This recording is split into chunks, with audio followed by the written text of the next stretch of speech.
So, in this session we are going to continue our discussions on the cracking tools that are typically used for cracking the password. So, we had a very brief look at how is generally the approach that is actually taken for cracking the passwords, and then we also had a very brief look at depending on the operating system or whether it is Windows or whether it is Linux, what kind of mechanisms are generally followed for cracking the passwords in the previous session. In this session we are going to take a look at few tools that are actually available, including a demo of one of the tools, so that we get more familiarity on how to use those tools and try to see if the passwords could be cracked. There was actually a tool that we talked about involving the server side attack, where we looked at the John the Ripper password cracking tool.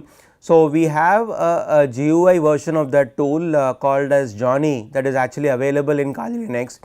This is actually a GUI wrapper on top of the CLI tool, the John the Ripper CLI tool, which actually has several engines that basically tries to crack the different types of passwords that could potentially be used, right.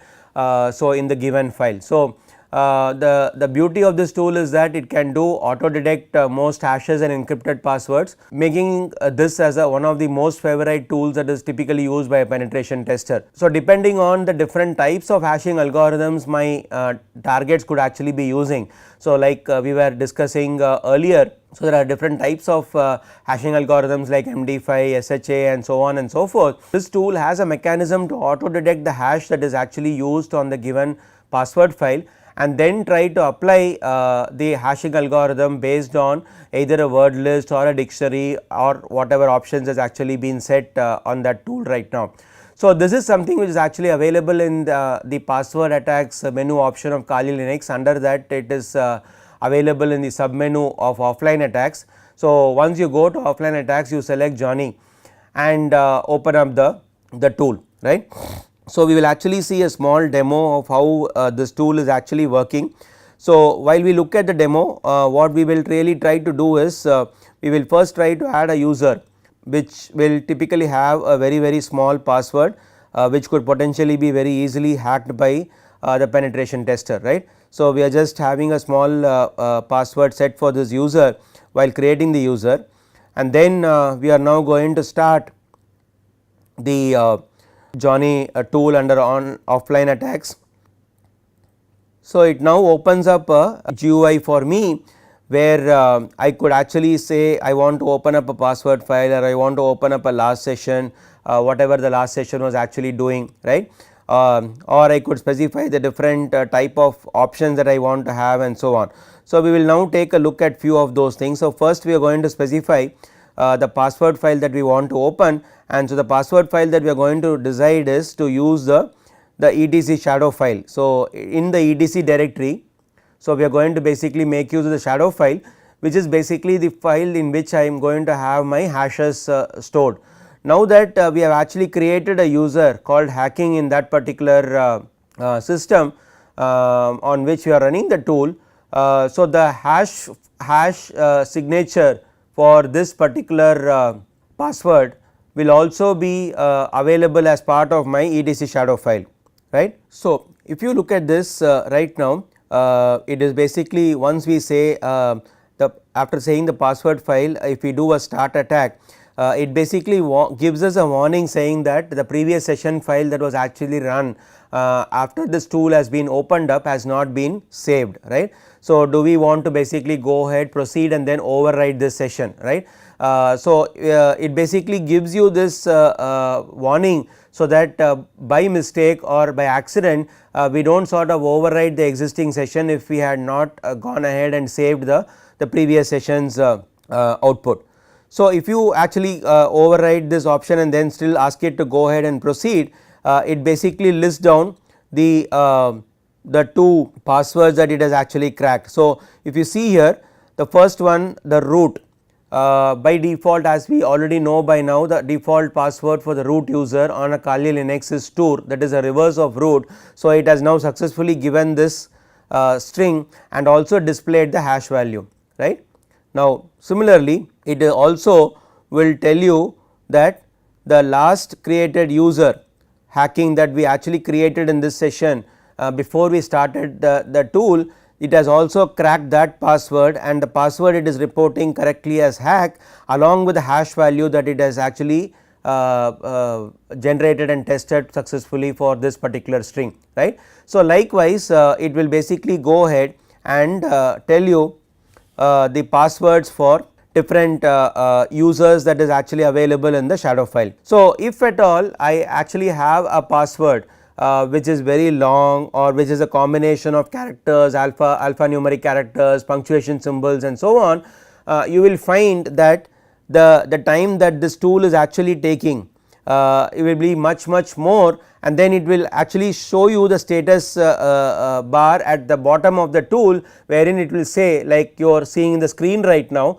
it will say how many passwords, how many hash values it has potentially got from the shadow file, and out of which how much it is actually trying to retrieve now, right. So, that will basically give an indication saying that it has been able to complete all the cracking of all the passwords what it could potentially do, or how much of it is still remaining to be done, right. So, like for example, in this screenshot now, it basically says that it is 2 out of 2.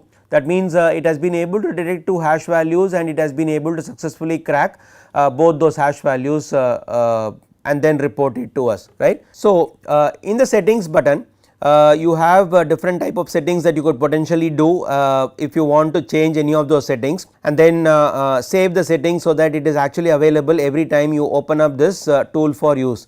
So, the output screen will actually be reporting you the output that you generally get in the command line. So, if you remember, this is the typical output that we actually saw as part of running the tool John, that is the CLI version of this tool in the command line in few of the sessions before our current session, right. So, it is basically telling you that it has actually been able to generate one password hash successfully till now, right. So, it is basically telling you the output that you will generally get as part of the command line version of this, and then in the options it will basically list you the various options that is there. So, it could be either the default behavior, single crack, word list, or incremental or external, right.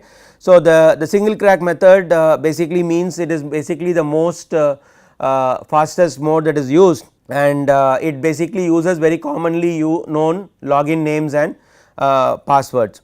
Now, in the word list mode, I could actually specify what is a word list file that it has to take as an input and compare, and you will find that all these are actually grayed out right now because the word list mode is not enabled here as the option. So, if I enable the word list mode, you will find that these are enabled for you to appropriately give the inputs for this particular selection, right. So, similarly incremental mode and then the external mode, right.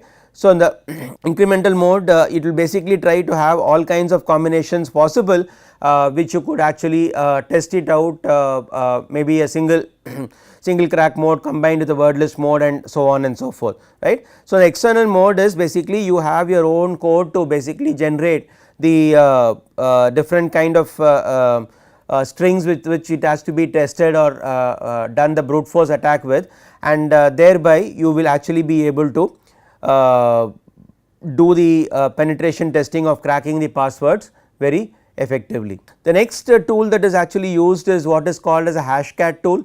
So, Hashcat and OCL Hashcat are basically again password cracker utilities that are available. So, one main difference in this tool is these are actually multi-thread tools that could potentially handle multiple hashes and passwords lists in a single attack session, right. So, if your target on which you are running these tools are a little bit more powerful and also could leverage the multiple cores that is possibly there on that particular target machine, then this tool will be more powerful in the sense that it could actually run at a much faster pace and then generate and give you the final output more quickly, right. So, this is basically the sole major difference, or I would say the most important difference in this tool with which the same data points could be actually run in a much more faster manner because you could potentially have multiple threads running at the same time with this tool, and each thread could actually handle a hash or and a password list for looking at it as a single attack session, right. So, this again this tool is actually available under the offline attack sub menu of the password attacks in the Kali Linux menu option, and the way to actually use this tool in the command line will be like saying hashcat followed by the hash file and followed by the word list file that has actually been that is required to be used as a parameter for running this cracker program, right. So, for the Windows you actually have a tool called SamTerm 2 that is again available in offline attacks. So, for the newer versions of this newer versions of Windows, as we were discussing before, you need another sys key called as a boot key that is also required to access the that SAM database, right. So, if one accesses the target Windows system by booting this system in a different OS and then mounting the Windows system as a NTFS partition or NTFS file system on the Linux OS for example, then they could actually try to have the SAM and the system files copied into a separate directory called root attack directory, on which I will basically have the samterm2 command utility run, right. This is basically what is the tool that is actually available for trying to generate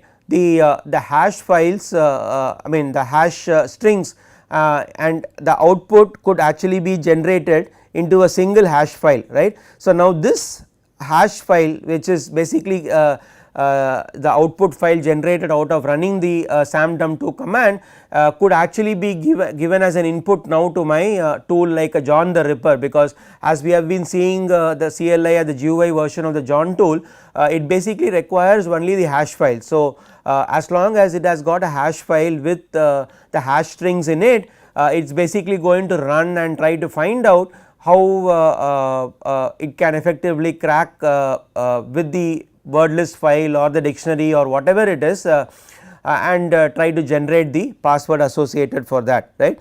So, in that way we could also be successful in generating the cracked passwords for a Windows system. So, another tool that is actually available on Windows specifically is what is called as a CHNTPW. So, this is something this is the tool that is typically used for resetting the local passwords on any kind of an operating system from Windows 8, right. So, up to Windows 8 or even earlier versions of Windows, you could actually run this tool and then try to successfully reset the password of the Windows OS, right. So, so if at all I basically have a Windows system in which I do not know the password for getting into the Windows system, this tool could potentially come in handy at that point in time. Now, for running this tool I will need to actually boot up the machine, Windows machine, with the live CD of Kali Linux available. So, it needs to have a CD drive preferably in which I put the Kali live CD and then try to boot that particular system and then select the forensics option that actually comes with the live CD, right. So, that is basically the OS that we will actually try to sort of use at the time of booting it up, and then go into the forensic mode of the Kali Linux, where I will actually have the SAM file located under the Windows System 32 config. So, Windows System 32 here is expected to be your system's partition of your Windows OS. So, under that I will basically have the config file, and whatever is the drive that in which I actually have this, I will basically try to have that accessed under /media/name of hard drive. So, if it is basically for example HDB1, right. So, I will actually have media HDB1, or sometimes some system basically gives us some a number here which is basically an ID that is generated. So, whatever it is, the name of the hard drive in this command in this particular path has to be changed appropriately as mentioned as applicable for that particular system.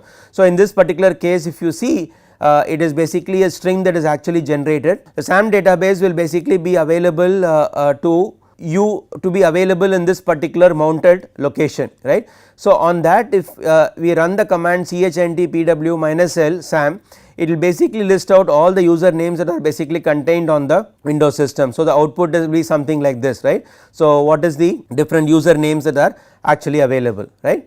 So, if you basically use then CHNTPW -U administrator SAM, we get the following menu wherein it basically lists down the output in this manner, and if you find that there is an option specifically for clearing the password, changing the password, and or trying to change the privileges of a particular user to that of an administrator, right. So, our recommendation would be to actually go ahead and just clear the password here, after which you can reboot that particular system and then log in into the system as an administrator by using the changed password through the which you had done as part of the CHNTPW command, this particular command, right. So, with this tool, if at all we are basically locked up with the Windows system for which we do not remember the password, or the password modification had actually got